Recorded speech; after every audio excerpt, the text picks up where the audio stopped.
O humor é difícil de definir, não é? Muita gente tem ensaiado uma resposta, mas eu diria que parte sempre de um reconhecimento de uma situação e o primeiro riso que nós damos é provavelmente o riso do bebê quando reconhece a mãe, e muitas vezes quando reconhece a mãe numa situação diferente que o sobressalta, mas que depois ele percebe que é um jogo, é uma brincadeira, quando a mãe faz uma careta ou quando faz um sorriso.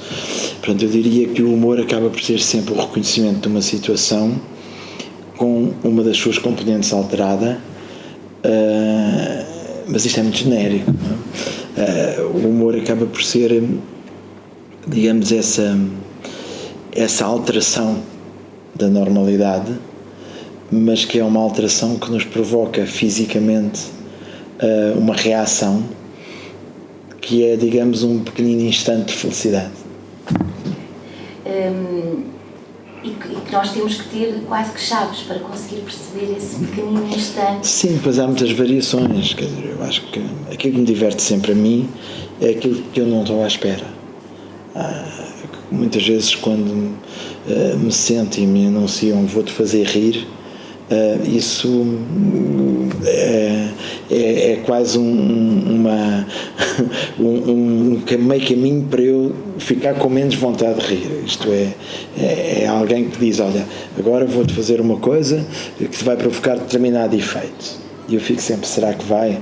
Eu prefiro sempre ser surpreendido quando já estou a rir, quando já estou e não estava a contar rir e estou a rir. E, portanto, uma das coisas que mais me diverte é rir daquilo que não estava à espera.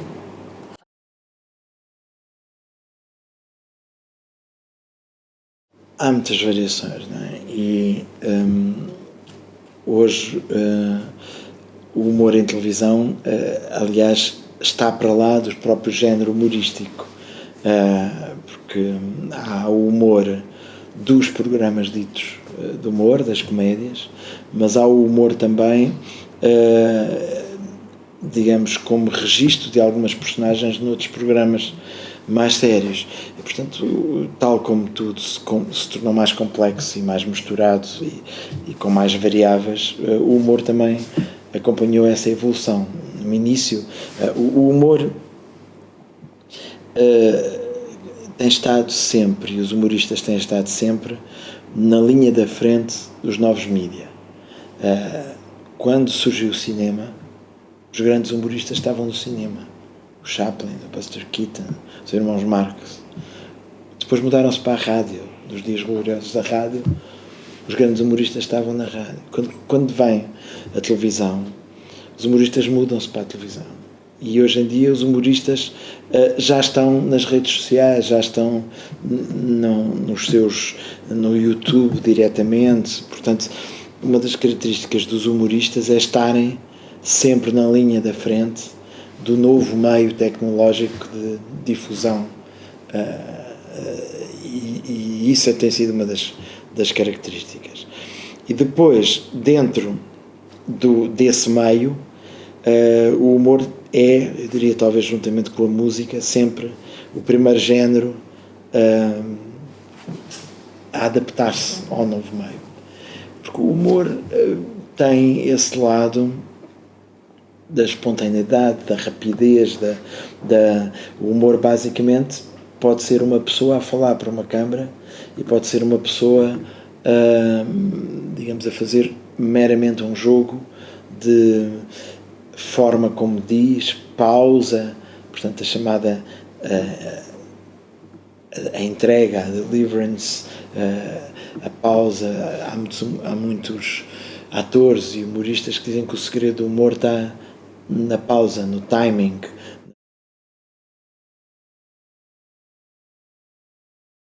No trabalho de atores, por exemplo, há aquela ideia de que quem é bom ator de comédia, pode ser bom ator de tudo, porque na comédia há uma gestão dos tempos absolutamente cirúrgica e, portanto, ter esse timing da comédia é um segredo que faz de um ator, de facto, um grande artista do domínio dos tempos, e, portanto, isso depois estende-se às outras áreas que não necessariamente só o humor.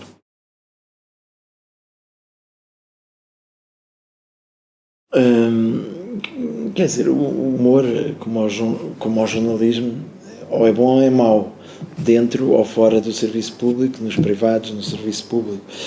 E o humor, há para todos os géneros, mas o humor normalmente é popular, ou seja, o género humorístico é um género popular. No serviço público, no humor como nos outros géneros, aquilo que o serviço público deve procurar é a diversidade. Isto é, se os privados estão mais focados naquilo que a maioria das pessoas quer, porque os privados vivem da publicidade e a publicidade vive das audiências, portanto, daquilo que as maiorias querem. Depois há conteúdos segmentados, é verdade, mas digamos que genericamente as estações de televisão privadas, generalistas, estão preocupados com o que a maioria das pessoas quer, e neste caso aquilo que faz rir a maioria das pessoas. O serviço público deve estar preocupado com as inúmeras variantes do riso, neste caso, e do humor, portanto, preocupado com os múltiplos formatos. E nós temos tentado fazer isso. Hoje, aliás, estamos numa fase em que, em Portugal, falando do caso português, programas de humor praticamente só existem na RTP. O que existe nos outros canais neste momento são essencialmente participações de humoristas em programas do daytime, não muitas, ou núcleos cómicos em telenovelas. Creio não estar enganado que não há neste momento nenhum programa de humor na televisão portuguesa, a não ser na RTP. Portanto, isso será também um sinal dos tempos.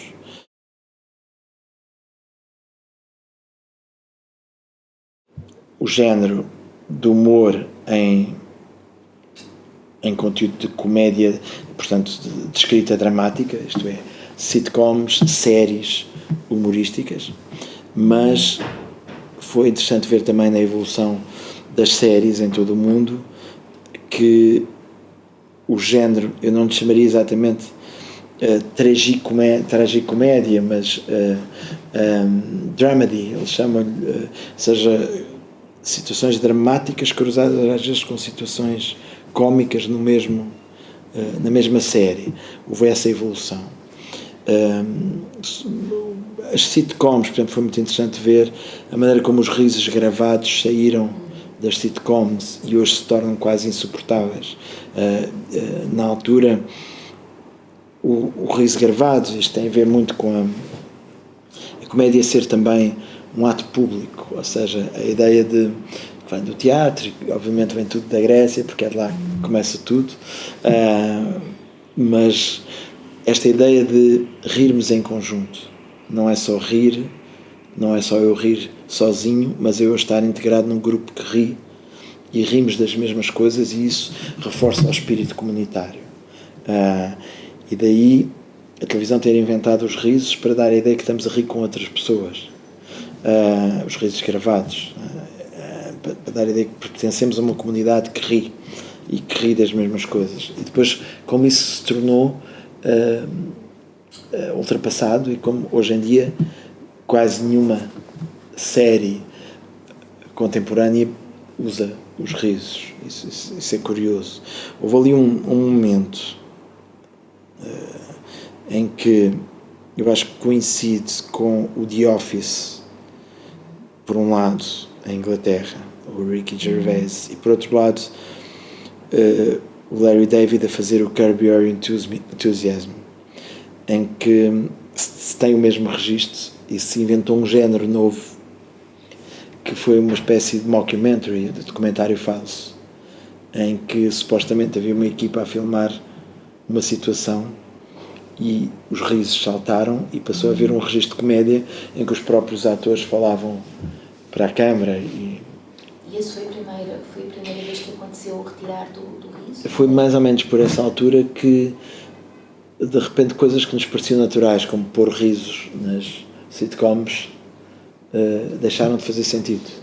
E houve também uma coisa que foi, e cá em Portugal nós também tivemos isso, que foi, era como se depois da overproduction, da produção exagerada, por exemplo, uma série como Friends, que tinha risos gravados, todos eram muito engraçados, todos muito giros e com texto impecável, portanto, do ponto de vista de produção, aquilo era o produto muitíssimo bem acabado, mas era aquela coisa, um dizia uma frase, outro dizia uma frase, e de repente entrou-se ali num registro quase de artificialidade, senti-se que aquilo estava tudo montado, e um bocadinho como na música, a partir de dada altura, depois do rock sinfónico, o punk apareceu com o seu primarismo.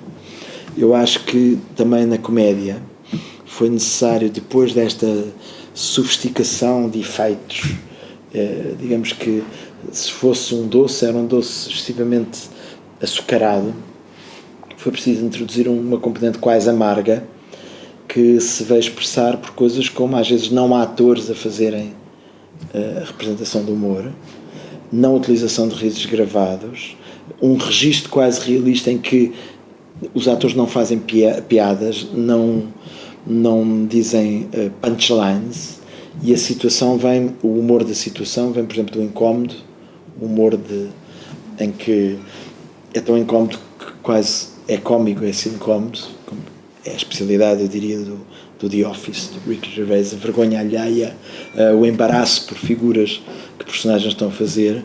Portanto, é muito engraçado porque também a comédia tem estes ciclos. Cá em Portugal também, a dada altura, parece que... Eu lembro-me, por exemplo, de ter feito esse percurso quando levava aos diretores de programas a ideia de fazer comédia com não atores, fazer stand-up comedy, e levar alguns atores que trabalhavam na altura comigo, e os diretores de programas diziam, mas eles não são conhecidos, as ideias até são engraçadas, mas eu não vou investir em pessoas que primeiro não são atores e depois as pessoas não os conhecem. E é muito engraçado ver que num intervalo de muito pouco tempo, 2, 3, 4 anos, se passou das comédias cheias de atores com bigodes e com chapéus e com roupas a fazer personagens e a fazer caretas para registros como os do Gato Fedorento, ou seja, coisas que eram às vezes mais, do ponto de vista de representação, mais toscas, mas que tinham uma força de texto e uma às vezes as coisas do Bruno Nogueira, as primeiras coisas, que tinham às vezes um efeito on your face muito mais direto, e que de repente foi muito engraçado ver que num intervalo muito curto tempo, aquelas pessoas que os diretores recusavam passaram a ser aquelas que eles mais queriam. Portanto, isto tem muito a ver com ciclos.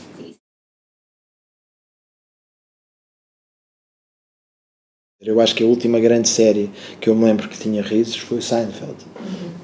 Mas depois nunca fui grande fã de situações de ter os risos gravados. Eu lembro-me como produtor de ter discutido até quando é que precisamos ter séries com risos gravados.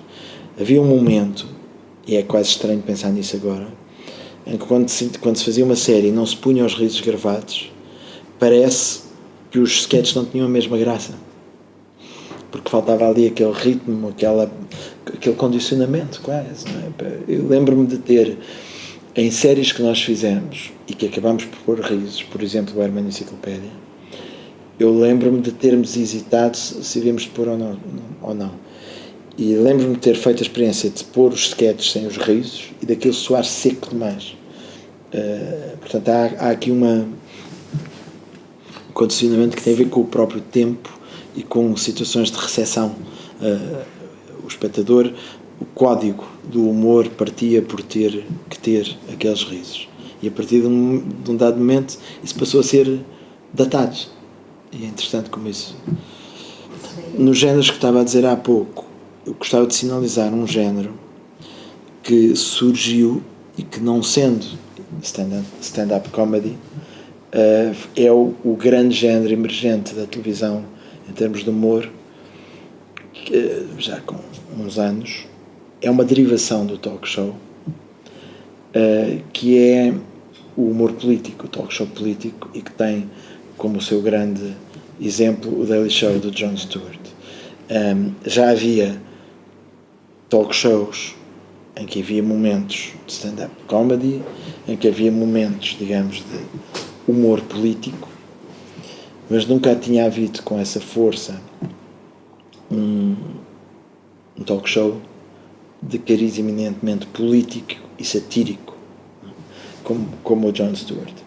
Foi muito interessante ver como é que o Jon Stewart se torna uma figura relevante na paisagem americana, chega a ser uma das figuras mais influentes dos mídia americanos, isto num canal cabo, que é curioso, e como é que ele gerou depois muitos sucedâneos, hoje como por exemplo o John Oliver ou o Stephen Colbert, e portanto há um género que se desenvolveu também, que eu diria que era a sátira política num formato de talk show, que é quase um serviço noticioso de comédia, em que o humorista diz coisas que o jornalista não pode dizer, porque tem um código deontológico, mas é uma coluna de opinião, de humor,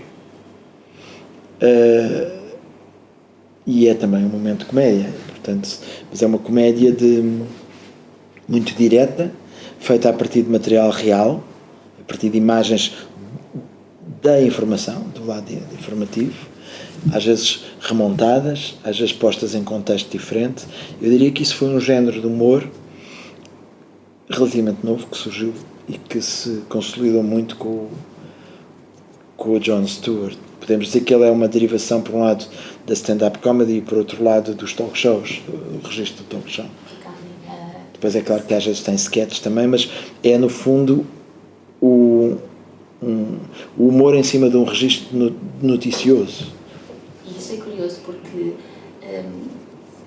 no fundo, é como se o humor, apesar de alguns humoristas dizerem que não, que o humor realmente pode mudar as coisas e pode, é assim, não quer dizer que vá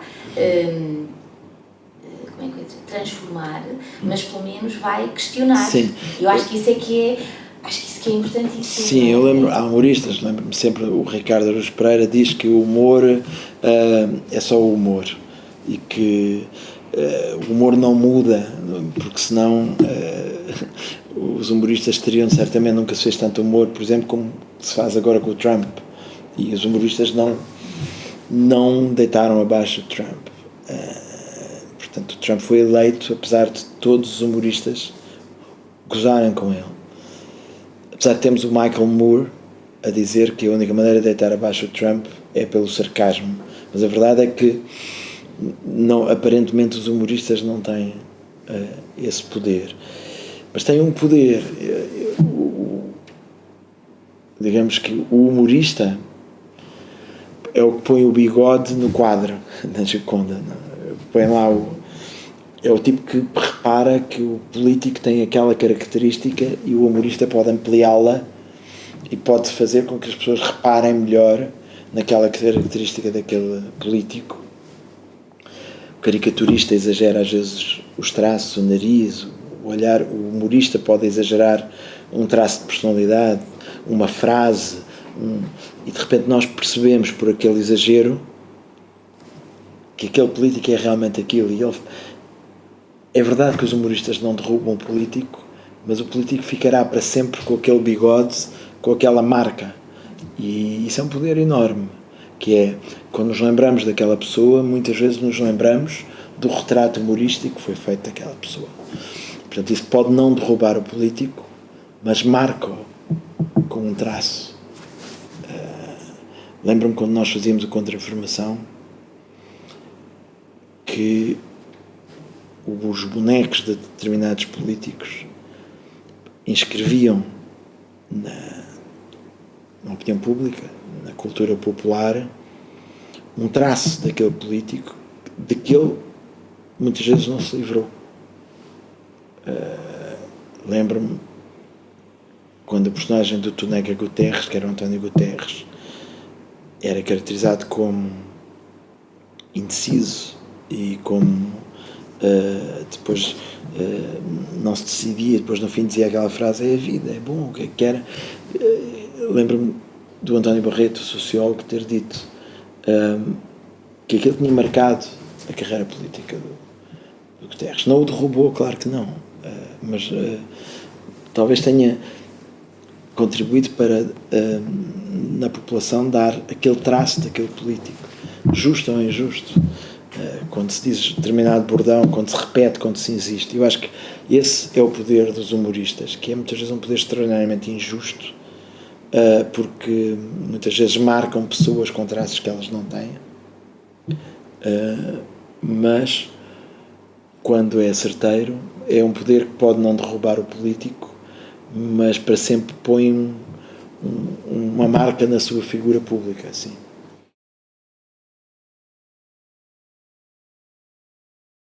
Não, às vezes o poder é de tal maneira que, agora não falando de um político, mas repare, o Júlio Dantas ficou mais conhecido pelo texto que foi feito contra ele do que por tudo o que ele escreveu. O que nós lembramos mais do Júlio Dantas é o Manifesto Anti-Dantas do Almada Negreiros. O Morrapim tornou-se mais forte do que a Ceia dos Cardeais na cultura. Portanto, acho que isso às vezes é uma das características que faz pensar no poder dos humoristas e dos mídia.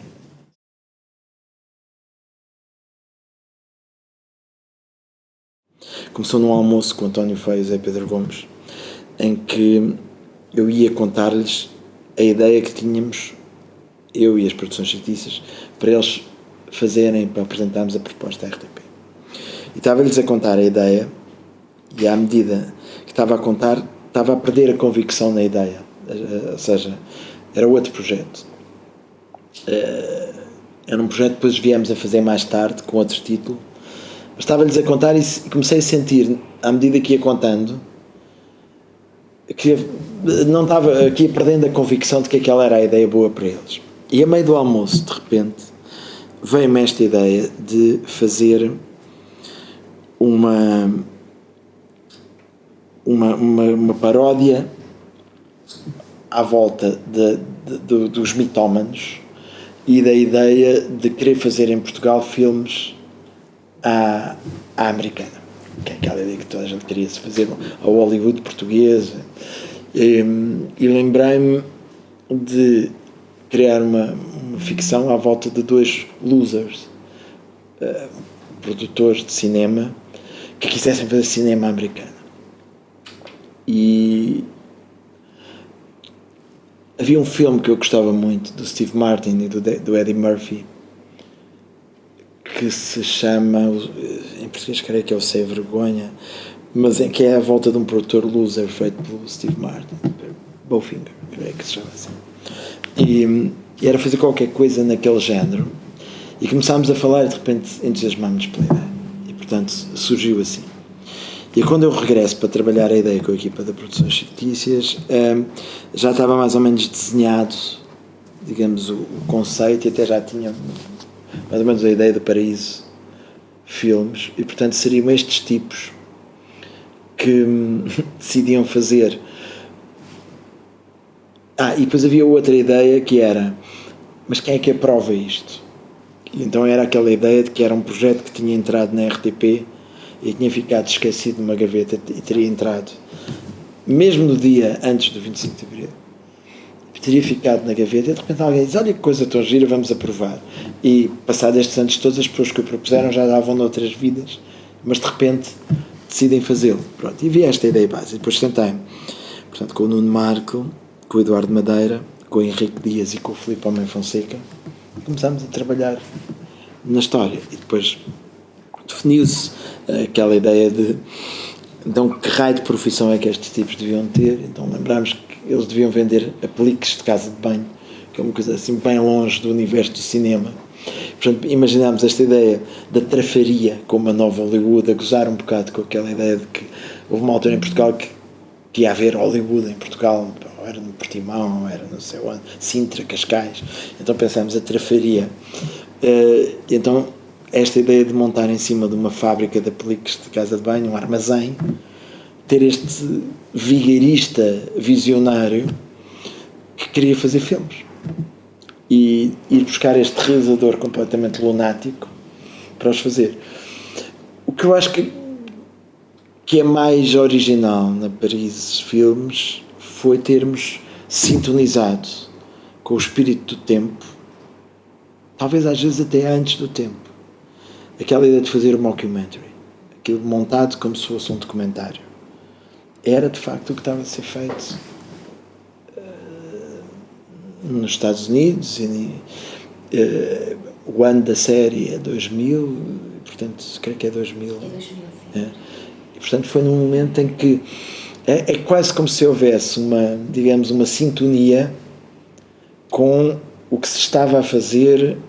Portanto, eu diria que o mais original foi ter percebido que o formato certo para aquilo era o documentário, o mockumentary. Portanto, uma equipa que está a fazer um documentário sobre esta produtora que se propõe a fazer cinema na trafaria, e percebe-se que é cinema feito no meio de um armazém de apliques de casa bem. Isto eu acho que era um bom ponto de partida. E depois tínhamos 2 ótimos atores, que tornámos aquilo ainda mais complicado, porque cada um deles teria um papel duplo, realizador e produtor, mas também os atores que entravam, portanto, e juntámos um bom elenco, e juntámos sobretudo um bom produtor que tinha um extremo bom gosto.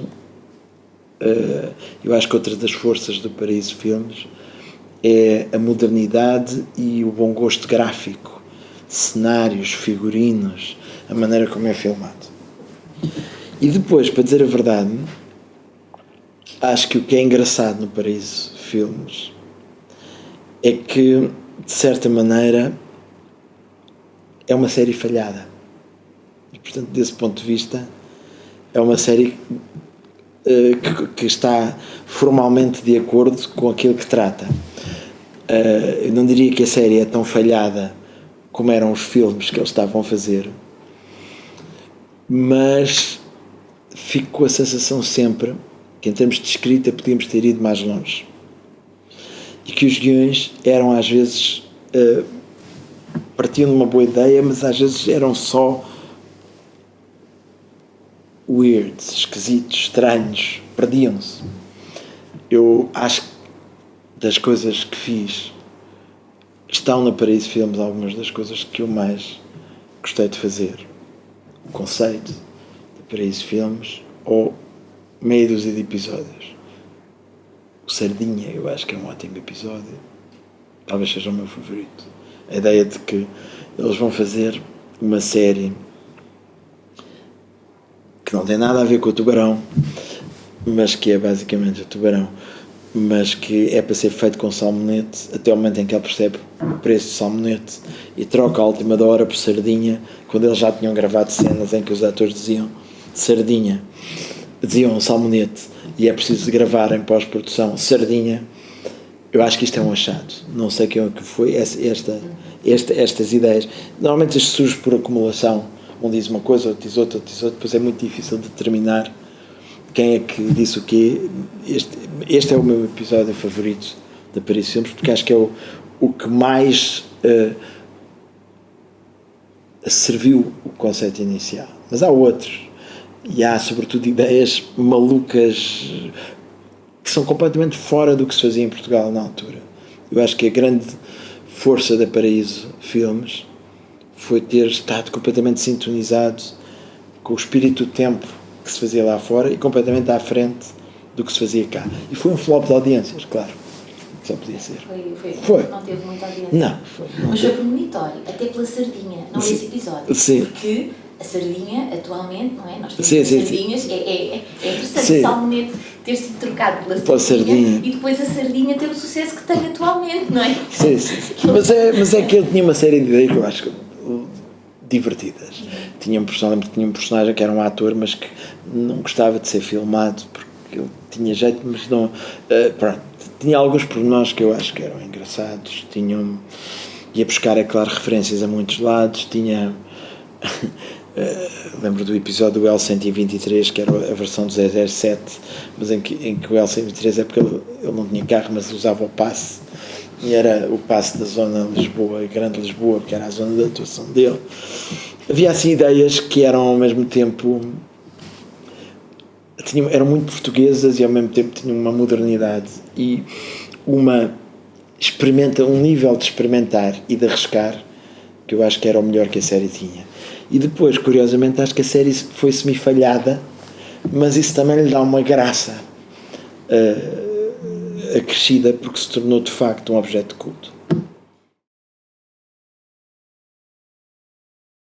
Pensar que aquilo foi feito há 17 anos já, eu acho que se tornou um objeto de culto. É uma das séries de comédia, nós sentimos isso aí, que tem mais culto porque fora é um OVNI, é um objeto visual não identificado, e que permanece com algum fascínio, acho eu. Isto não tem o impacto e a popularidade do tal canal. O tal canal aparece sempre à frente e bem, justamente como a grande série, o melhor programa de humor talvez da televisão portuguesa, pelo impacto que teve. Também é inovador, não é? Em termos de construção, não? Eu costumo dizer que o tal canal é o 25 de Abril da comédia da televisão portuguesa, porque foi talvez o primeiro programa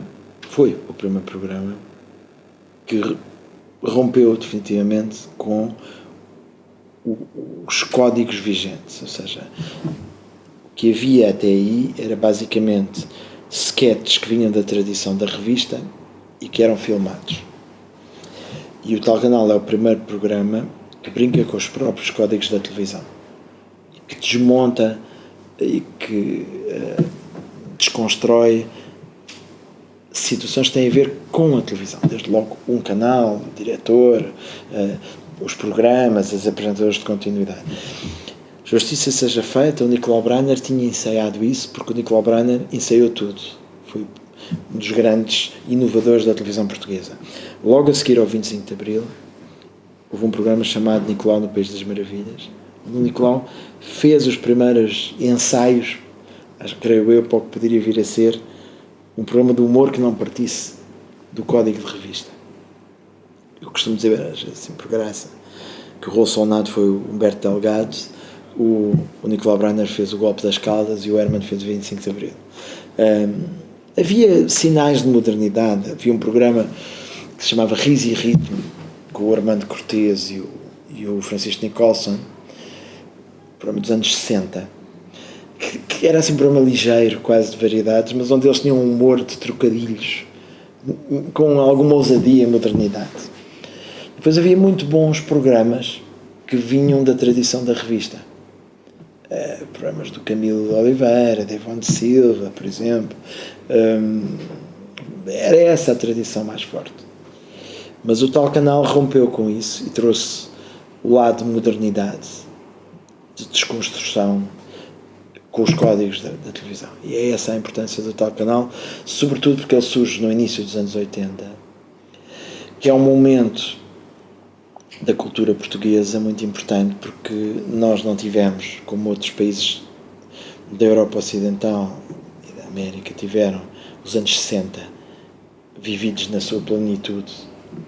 Os anos 60 foram os anos da cultura pop, da emergência da cultura pop e de uma cultura em que os protagonistas eram novos, eram jovens, da cultura jovem. Isso começa ainda no fim dos anos 50 na América, Elvis Presley, por aí fora, mas de facto tem um pico nos anos 60. E é nos anos 60 que surge os Monty Python, que surge aquele tipo de grande libertação, é a ideia de que tudo é possível.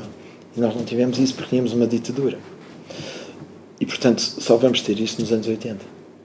Porque passado ali os anos políticos 75, 76, o PREC, digamos que havia muita militância política. Só ali no final dos anos 60, início dos anos 80, é que começa a emergir uma cultura pop em que os protagonistas são jovens. É a cultura da música pop, o rock cantado em português, o HF, Rui Veloso, GNR, os estilistas, os bares, a noite, tudo isso, e é também o tal canal na televisão, que vem de repente para muitos jovens, para todos nós que vimos televisão e tínhamos na altura 18, 19, 20, para toda essa geração, é de repente ver um português, embora meio alemão, um português, a fazer qualquer coisa na televisão que nós nunca tínhamos visto, que é rebentar com os códigos todos. É um exercício de liberdade. Eu acho que esse é talvez, de facto, o 25 de Abril da comédia na televisão. Como nos jornais e na imprensa, acho que o Miguel Esteves de Cardoso o foi, com a causa das coisas, sobretudo. Que foi também libertar a escrita jornalística de um domínio francês e de um estilo relativamente estabelecido, e mudar o paradigma completamente com um estilo original, novo, mais influenciado pelos anglo-saxónicos, pelos ingleses. Eu acho que houve esses dois momentos, o Miguel Esteves Cardoso na imprensa escrita e o Herman na televisão.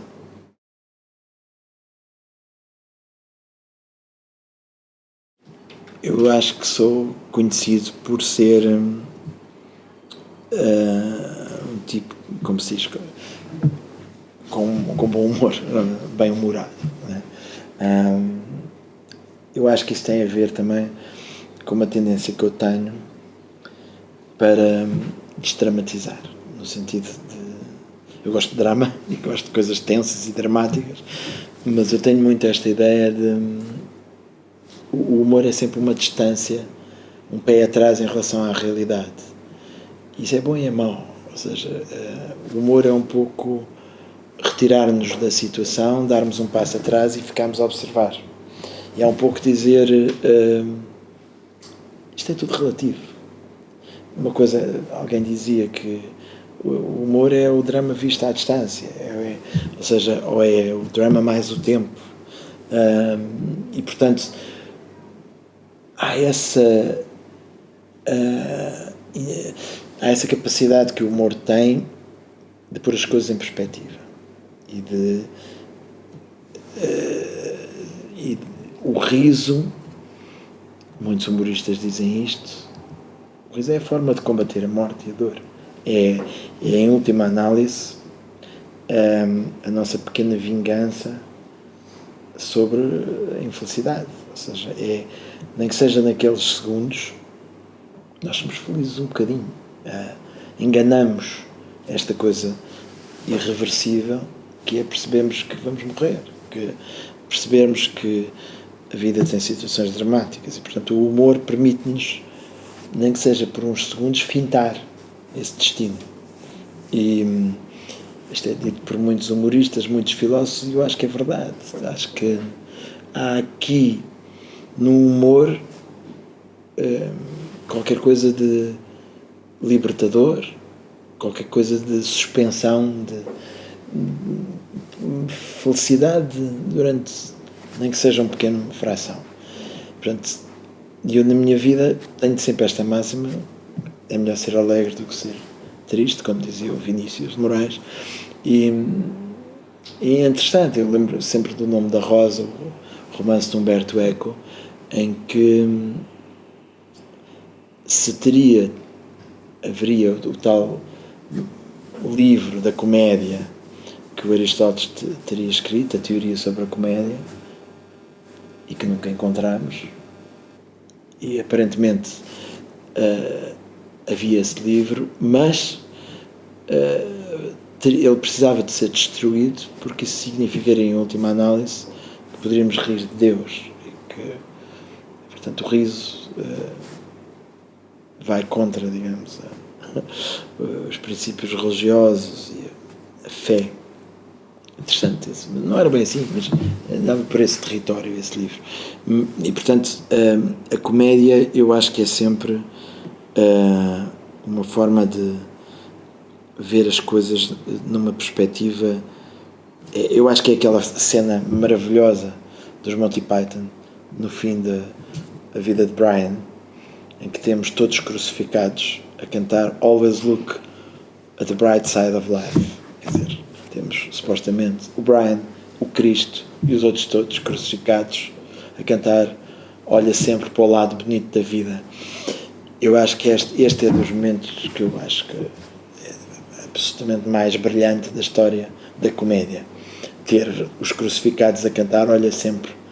E eu acho que isso exprime um bocadinho outra análise, que é o humor, que é, de certa maneira, nós sabemos que mais tarde ou mais cedo seremos crucificados por qualquer coisa. Metaforicamente, espera-se. E o humor permite-nos sempre cantarolar durante uns segundos qualquer coisa que nos anima. E eu acho que naquela cena exprime um bocadinho o que é o humor. Eu, na minha vida, não nego. Nós precisamos ter cenas dramáticas, é aquela coisa. A vida é feita de drama, porque senão não vivemos, não é? Portanto, temos que experimentar as emoções, mas de facto é melhor ser alegre que ser triste, como diz o poeta.